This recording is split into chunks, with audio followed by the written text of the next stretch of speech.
बिस्मिल्लाहिर्रहमानिर्रहीम। अस्सलाम वालेकुम नाज़रीन कराम, मैं हूं मखदूम शहाबुद्दीन और आप देख रहे हैं मेरा फेसबुक और यूट्यूब चैनल। उम्मीद करता हूं आप सब लोग बखैर व आफियत होंगे और जहां भी होंगे अपने अहले खाना समेत खुश भी होंगे और महफूज भी। नाज़रीन कराम, लंबे अरसे बाद बनी गाला की रौनकें बहाल हुई हैं। इमरान खान साहब कल जमान पार्क से इस्लामाबाद गए, मुख्तलिफ मुकदमात के अंदर शामिल तफ्तीश हुए और उसके बाद चूँकि आज इमरान खान साहब ने सोमवार है और मुख्तलिफ अदालतों के अंदर पेश होना है, इस्लामाबाद में अपनी ज़मानतें करवानी हैं, तो इमरान खान साहब ने बनी गाला में अपना क़याम किया और वहाँ पर जो वीडियोज़ आई हैं उनकी एक जानिब तो धूम है, तो वहीं दूसरी जानिब बड़े बड़े ताकत के ऐवान जो हैं वो लरज़ उठे हैं और काउंटर आप कह लें कि उन्हें करने के लिए इस वक्त कुछ इक़दामात कर लिए गए। इमरान खान साहब की गिरफ्तारी के हवाले से खदशात बढ़ चुके हैं और वफाकी हुकूमत ने पहला कदम उठा लिया है। वफाकी दारुल हुकूमत इस्लामाबाद में कुछ गैर मामूली तैयारियाँ जो हैं वो इस वक्त की जा रही हैं और ये सारी की सारी तैयारियाँ इमरान खान के अरेस्ट के लिए हैं और माहौल तो पहले से ही बनाया जा रहा है और मैदान जो है वो पहले से ही सजाया जा रहा है, लेकिन अब जो चीज़ें हैं वो बड़ी इंपॉर्टेंट हैं। इसके साथ ही साथ army chief general Asim Munir की टीम, किसी भी आर्मी चीफ के लिए उनकी जो कोर टीम है वो बड़ी अहम होती है। बल्कि किसी आर्मी चीफ नहीं, वज़ीर आज़म आ जाए किसी भी ओहदे पर, बल्कि किसी प्राइवेट कंपनी में कोई सीईओ भी आ जाए, उसके लिए भी उसकी एक कोर टीम होती है जो उसके अपने ट्रस्टेड लोग होते हैं जिनके साथ कंफर्ट लेवल होता है और वो जिन्हें बेहतर समझता है अपनी हिकमत अमली के तहत वो उन्हें लेकर आता है। जनरल आसिम मुनीर की टीम में कुछ बड़ी तब्दीलियाँ जो हैं वो मुतवक्के हैं और कुछ मामलात हैं, कुछ कैलकुलेशंस हैं, वो भी आपके सामने रखेंगे। कुछ रिटायरमेंट्स हो रही हैं, कुछ एक्सटेंशंस की बातें हो रही हैं और क्या कुछ नया हो सकता है इस सारे के सारे मामले में, वो भी तफसील से डिस्कस कर लेते हैं। सबसे पहले नाज़रीन कराम, मैं आपको ये बता दूं कि ज़ाहिरी बात है कि इमरान खान साहब बनी गाला में रिहाइश पजीर थे और बनी गाला में एक मुख्तलिफ़ किस्म की रौनकें होती थीं। उसके बाद खान साहब पर कातिलाना हमला हुआ और आपको पता है कि इमरान खान साहब जमान पार्क में हैं पिछले कुछ अरसे से, चंद महीनों से, और बनी गाला की रौनकें जो हैं वो मुकम्मल तौर पर अगर कहा जाए कि बिल्कुल मांद पड़ गई थी तो ये कहना गलत नहीं होगा। और जमान पार्क में हमने देखा कि जिस तरह की रौनक लगी होती थी, 9 मई के वाक़यात से पहले ही मामलात जो हैं वहाँ पर आपको पता है कि किस तरह के थे। कैंप्स उखाड़े गए, खान साहब के घर पर ऑपरेशन किया गया, क्या कुछ नहीं हुआ। और 9 मई के बाद मज़ीद जमान पार्क की जो रौनकें हैं वो भी मुकम्मल तौर पर ख़त्म हो गई, जिन्हें बाद में वकला ने जाकर आबाद किया। और अभी रिसेंटली एक मरतबा फिर आवाम जो है, चाहे वो परचम लहराओ मुहिम हो या फिर इमरान खान की जुम्मे के दिन वाली कॉल हो जो कि कुरान करीम फ़ुरक़ान हमीद की जो बेहुरमती की गई है उसके ख़िलाफ़ एहतजाज की कॉल थी, उस पर लोगों का लब्बैक कहना हो, उससे एक मरतबा फिर मोमेंटम मिला है। इमरान खान साहब की बॉडी लैंग्वेज आपके सामने है, इमरान खान साहब के मामलात आपके सामने हैं। और इमरान खान साहब ने आज से 1.5 साल पहले तकरीबन, जब इमरान खान साहब के ख़िलाफ़ वोट ऑफ नो कॉन्फिडेंस जो है उसका काम शुरू हो रहा था और इमरान खान साहब वज़ीर आज़म हाउस में थे, मुझे आज भी याद है कि इमरान खान साहब जिस दिन उनके ख़िलाफ़ वोट ऑफ नो कॉन्फिडेंस पेश हुआ पार्लियामेंट के अंदर, उस दिन वो वज़ीर आज़म हाउस में थे और वहाँ पर उनकी यूट्यूबर्स के साथ मुलाकात हुई जो यूट्यूब पर अहम तरीन साफ़ी हैं। हमसे जब भी खान साहब की मुलाकात होती है हम हैरान तो होते हैं खान साहब के आसाब देखकर, उनकी बॉडी लैंग्वेज देखकर, लेकिन उस दिन खान साहब ने कहा था कि ये आसाब की जंग है, ये हारेंगे। और उस दिन से लेकर आज के दिन तक हम खुद हैरत ज़दा रह जाते हैं, हमें खुद हैरानी होती है, हमें खुद अजीब लगता है कि भाई कोई इतना ज़्यादा अपने आसाब जो हैं उनके ऊपर किस तरह से अपने आसाब पर काबू रख सकता है। और इमरान खान साहब जो हैं, जमान पार्क की रौनकें दोबारा बहाल हो चुकी हैं, वहाँ पर जो वीडियोज़ आ रही हैं वो बड़ी दिलचस्प हैं। और जमान पार्क में इमरान खान साहब की बनी गाला की रौनकें जो हैं वो बहाल हो चुकी हैं और इमरान खान साहब कल रात उन्होंने वहीं पर गुजारी। आज इमरान खान साहब के मुख्तलिफ़ केसेस के अंदर पेशियाँ हैं, बल्कि एक वीडियो है जो एक तो मैंने कल अपने वीलॉग में दिखा दी थी, जो वो अपने वकला की टीम का जज्बा जगा रहे हैं और उन्हें 2 मिनट का वो क्लिप था जो मैंने आपको सुनवाया कि किस तरह से खान साहब बात करें। लेकिन एक क्लिप ऐसा है, इमरान खान के मुख्तलिफ वीडियोस तस्वीर आती रहती हैं उनकी, जिसमें बॉडी लैंग्वेज बड़ी वाज़ेह होती है कि सब कुछ उनके ख़िलाफ़ हो रहा है, फिर भी वो आदमी मुस्कुरा रहा है और हमें भी हैरानी होती है कि मतलब ऐसे आसाब किसी के नहीं हो सकते।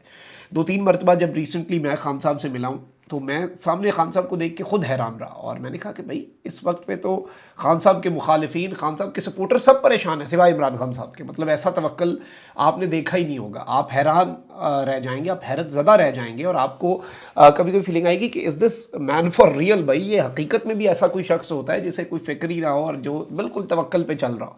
अब एक वीडियो है जिसमें इमरान खान साहब बनी गाला की अपनी जो रिहाइश का है वहाँ पर टहल रहे हैं और ये वीडियो आप देख सकते हैं अपनी स्क्रीन के ऊपर के किस तरह से इमरान खान साहब जो हैं अपने जो उनके पालतू कुत्ते हैं उनके साथ वहाँ पे एक तरह से वॉक कर रहे हैं।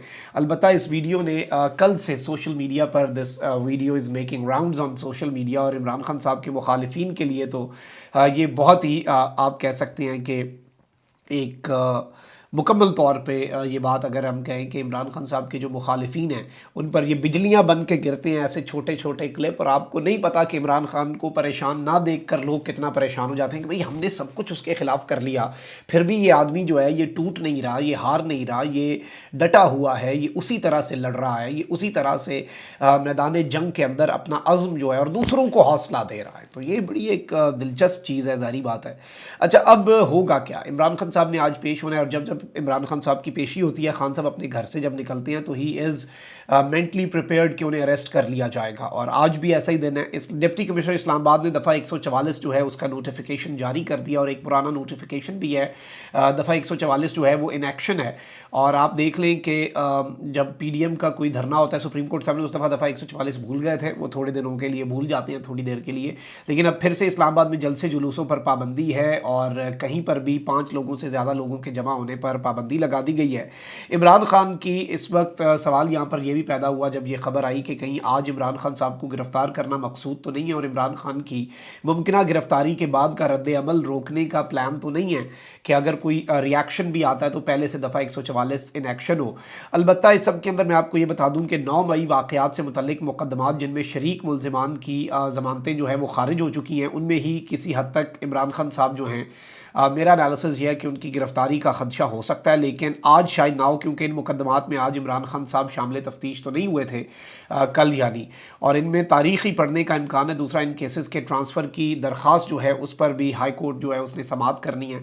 अलबत्ता खान साहब ने कल अपनी वीडियो के अंदर भी एक मैसेज जो वो अपने वकला से बात कर रहे थे उसमें भी उन्होंने कहा कि 12 तारीख बड़ी आम होने जा रही है क्योंकि तोशा खाना का बड़ा स्पीडी ट्रायल और तोशा खाना के अंदर खान साहब जो हैं उन्हें हराने की और तोशा खाना के अंदर खान साहब को घेरने की जो मनसूबाबंदी है वो भी मुकम्मल तौर पे की जा रही है। बहुत सी एट अ टाइम इतने केसेस हैं, यकीन माने अब तो ये जो ट्रैक होता है ना, मैं समझता हूँ कि ट्रैक रखना भी बहुत ज़्यादा मुश्किल हो जाता है किसी भी शख्स के लिए जो इन चीज़ों को देख रहे हैं। मुझे नहीं पता कि खान साहब के मुखालफिन भी ट्रैक रख पा रहे होंगे कि इमरान खान पे कितने केसेस हैं। खान साहब तो अब मुझे लगता है कि इन चीज़ों से बहुत ऊपर जा चुके हैं, वो तो अब ये चीज़ें शायद सोचते भी नहीं हैं कि उन पर कितने केसेस हैं, हो जाएँ तो हो जाएँ, ना हो तो ना हो, और इमरान खान साहब तो अब उस लेवल पर जा चुके हैं।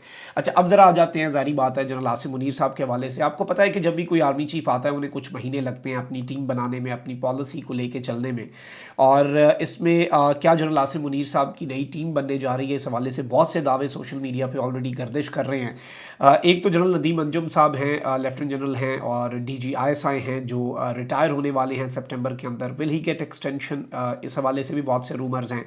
और इनके अलावा और कौन कौन से जनरल्स जो हैं वो रिटायर हो रहे हैं। जनरल आसिम मुनीर साहब की जो टीम है वो बहुत ज़्यादा अहमियत की हामिल है। मैं समझता हूँ सितंबर बहुत से चेंजेस के लिए इंपॉर्टेंट हो सकता है। एक तो आपके प्रेसिडेंट जो हैं वो जा रहे हैं, प्रेसिडेंट नया आएगा। दूसरा, chief justice of Pakistan justice उमरता Bandial जा रहे हैं। 16 तारीख को जस्टिस काजी फ़ाइज़ ईसा साहब ने आ जाना है। और इमरान खान साहब की गिरफ्तारी भी जो अल्टीमेट प्लान है उस पर अमल दरामद जस्टिस उमरता बंदयाल के जाने के बाद होना है। नवाज शरीफ साहब की वापसी भी जस्टिस उमरता बंदयाल के जाने के बाद होनी है। प्रेसिडेंट साहब अब तकरीबन होम्योपैथिक हो चुके हैं, उनका कोई इतना ज़्यादा मैटर नहीं करता। उन्होंने पिछला बिल भी पास कर दिया था जब क्रूशल ऑर्डिनेंस का टाइम था, प्रेसिडेंट साहब हज पे भी चले गए थे। तो प्रेसिडेंट साहब is not an issue, I think only CJ chief justice is an issue. But obviously एक नया प्रेसिडेंट भी आना है सितंबर में और नया चीफ जस्टिस भी आना है। सितंबर में 4 इंपॉर्टेंट जनरल्स जो हैं वो भी रिटायर हो रहे हैं। एक तो जनरल आसिम मुनीर साहब जो हैं, उनके बाद जो सीनियर मोस्ट लेफ्टिनेंट जनरल, उनके बाद जो सीनियर मोस्ट हैं आर्मी के अंदर, जो इस वक्त सीनियर मोस्ट लेफ्टिनेंट जनरल है मोहम्मद आमिर। कोर कमांडर गुजरांवाला जो हैं वो रिटायर हो रहे हैं। जरदारी साहब के कैंडिडेट भी समझे जाते थे for chief of the army staff, दौड़ में भी थे। इसके अलावा कोर कमांडर मुल्तान जब COS की दौड़ थी उस वक्त थे, और अब IG ट्रेनिंग एंड जो एवेलुएशन है वो है लेफ्टिनेंट जनरल चिराग हैदर साहब। तीसरे जो सबसे इंपॉर्टेंट रिटायरमेंट है जो मेरे नज़दीक इंपॉर्टेंट होगी वो जनरल नदीम अंजुम साहब की होगी, लेफ्टिनेंट जनरल नदीम अंजुम जो कि DGIS हैं। इसके अलावा जो मिलिट्री सेक्रेटरी हैं GHQ के लेफ्टिनेंट जनरल खालिद ज़ियाद, ये भी रिटायर हो रहे हैं। सिर्फ सितंबर में ये रिटायरमेंट्स नहीं हो रही बल्कि नवंबर के अंदर मजीद 2 जनरल्स की रिटायरमेंट भी है, और इनमें ज़ाहिर बात है टोटल आप कह लें कि नवंबर तक 6 जर्नलों की रिटायरमेंट है। और नवंबर में जो एक इंपॉर्टेंट रिटायरमेंट है वो chief of the army staff का सबसे करीबी ओहदा जो होता है ना, जो सबसे अहम क्रूशल ओहदा होता है वो CGS होता है, चीफ ऑफ जनरल स्टाफ। और आर्मी चीफ जो है उस पर ज़ाहिर बात है अपने ट्रस्टेड और क्लोज, और ज़ाहिर बात है वो जो सारी चीज़ों को इम्प्लीमेंट CGS ने करवाना होता है। तो लेफ्टिनेंट जनरल मोहम्मद सईद साहब हैं और ये रिटायर हो रहे हैं नवंबर के अंदर। तो 2 ओहदों के ऊपर मैं समझता हूँ कि जनरल आसिम मुनीर साहब जो हैं वो नए लोगों को सामने लाएंगे। अगर तो जनरल नदीम अंजुम साहब की एक्सटेंशन की कुछ गवर्नमेंट बातें और गवर्नमेंट से वाबस्ता साफ़ी कर रहे हैं, अलबत्ता मैं इस चीज़ को अभी डिस्कस नहीं करूँगा क्योंकि अभी तक इसका माहौल नहीं बना। अगर ऐसा हुआ तो फिर वो एक अलग चीज़ है। और ऑब्वियसली एक ट्रायो है, जनरल आसिम मुनीर साहब हैं, जनरल नदीम अंजुम साहब हैं, और इसमें ये भी है कि पॉलिसीज़ का शिफ्ट ना आए। लेकिन ऑब्वियसली पॉलिसीज़ का शिफ्ट शायद इस तरह से ना आए क्योंकि मोस्टली मामलात जो है ना वो DGC देखा करते हैं, और DGC तो अपनी जगह पर रहेंगे, और नए लेफ्टिनेंट जनरल जो भी होंगे और जो इसमें लगेंगे DGIS, और इसमें ये भी पॉसिबिलिटी है कि वो मेजर जनरल से डायरेक्ट लेफ्टिनेंट जनरल के ऊपर कोई तरक्की हो जाए और वो DGIS ही लग जाएं, जैसे जनरल आसिम मुनीर साहब जब मिलिट्री इंटेलिजेंस में थे उस वक्त वो इसी तरह से लगे थे। और जाहिर बात है chief of the army staff जो हैं उन्होंने मजीद प्रमोशंस भी देनी है। जनरल बाजवा जाते जाते कुछ प्रमोशंस के अंदर हाथ करके गए थे, कुछ ज़्यादा प्रमोशंस दे के चले गए थे जनरल आसिम मुनीर साहब जो हैं। अब जाहिर बात है 6 स्लॉट्स अगर खाली हो रहे हैं लेफ्टिनेंट जनरल्स के, तो कुछ मेजर जनरल्स जो हैं उन्होंने लेफ्टिनेंट जनरल प्रमोट भी होना है, और ये प्रमोशंस भी होंगी, ये बड़ी इंपॉर्टेंट होंगी। और ऑब्वियसली 2 जो तैनातियाँ हैं मैं समझता हूँ जो नई टीम एक तरह से बनेगी जनरल आसिम मुनीर साहब की, उस पर भी सबकी नज़रें होंगी क्योंकि CGS भी नए होंगे, और अपीरेंटली एज ऑफ येट DGISI जो है वो भी नए होंगे। तो ये 2 बड़े चेंजेस होंगे जो आने वाले दिनों के अंदर ऑब्वियसली। और क्योंकि general Asim Munir has a whole term in front of him, उन्होंने अभी ऑब्वियसली अभी तो उन्हें टाइम अभी उनका एक तरह से आप कह लें कि अभी उन्होंने अपनी टीम और सारे मामलात, और फॉर्मेशन कमांडर्स कॉन्फ्रेंस भी हुई है, ये कोर कमांडर कॉन्फ्रेंसेस भी कुछ हुई, तो ये सारे मामलात तो अभी जाके क्लियर हुए हैं ना, और सही एक तरह से उन्होंने वो मोमेंटम पकड़ा है। और टाइम लगता है किसी भी ओहदे के अंदर, किसी भी लेवल के ऊपर जब आपने टीम बनानी होती है थोड़ा सा टाइम लगता है सेटल होने में। तो ऑब्वियसली ये 2 बड़े चेंजेस जो हैं ये बहुत ज़्यादा मैटर करेंगे, और इनके हवाले से ऑब्वियसली जनरल आसिम मुनीर साहब जो हैं उन्हें बहुत कुछ देखना पड़ेगा और पॉलिसीज़ को भी देखना पड़ेगा। Let's see how things unfold. अपना बहुत ख्याल रखें। अल्लाह ने के मान। पाकिस्तान जिंदाबाद।